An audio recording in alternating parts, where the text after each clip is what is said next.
சிம்ம ராசி அன்பர்கள் பெருமாளை பிடித்தால் வாழ்வில் பெரும் வெற்றி. இந்த ராசி திருப்பதிக்கு சென்று வரக்கூடிய ராசி தான். பொதுவாக பூர நட்சத்திரக்காரங்க மட்டும் நான் கொடுக்குறதில்ல. அப்போ அவங்க மட்டும் ஸ்ரீரங்கம் போய்க்கலாம். அப்போ பெருமாள் வழிபாடு ரொம்ப ரொம்ப முக்கியம். திருப்பதிக்கு ஒரு டைம் போயிட்டு வந்தால் நல்லாயிருக்கு. இப்போ ஒரு சில ஏன்னா 12ஆம் இடத்துல குரு பகவான் இவ்வளோ வலிமையாக இருக்கிற காலகட்டத்தில் இவங்களுக்கு இந்த கோயில் சென்றால் வெற்றி நிச்சயம்தான். இப்போ இதை தாண்டி ஒரு சிலர் நாங்கள் பெருமாள் சிவ வழிபாடில் கேட்பாங்க. சிவ வழிபாடில் இருக்கிறவங்க அந்த மாதிரி அம்சங்கள்னா நேராக திருவண்ணாமலை படிச்சுக்கலாம். திருவண்ணாமலை போயிட்டு வந்தாலும் மிகுந்த யோகமாக இருக்குது. இப்போ குரு பகவானுக்கு உண்டான காலகட்டம் இருந்தாலும் பிரச்சனைக்கு உண்டான காலகட்டம் வேணும், அதை தான் தீர்வாக கொடுக்கக்கூடியது. இந்த ராசிக்கு எப்போ சார் ஜெயிப்போம், ஜெயிச்சிருவோம், அந்த பரிகாரம் பண்ண எத்தனை நாளில் வரும்?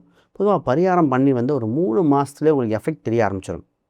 அந்த எஃபெக்ட்டு படிப்படியாக வரும். அப்போ நீங்கள் அந்த ஸ்டெப்பு தெரியுமா இன்னொரு முறையும் போயிட்டு வந்துடுங்க. இதில் கிழமை நட்சத்திரம் இந்த ராசிக்கு இப்போ வரல, இருந்தாலும் வெற்றி தான்.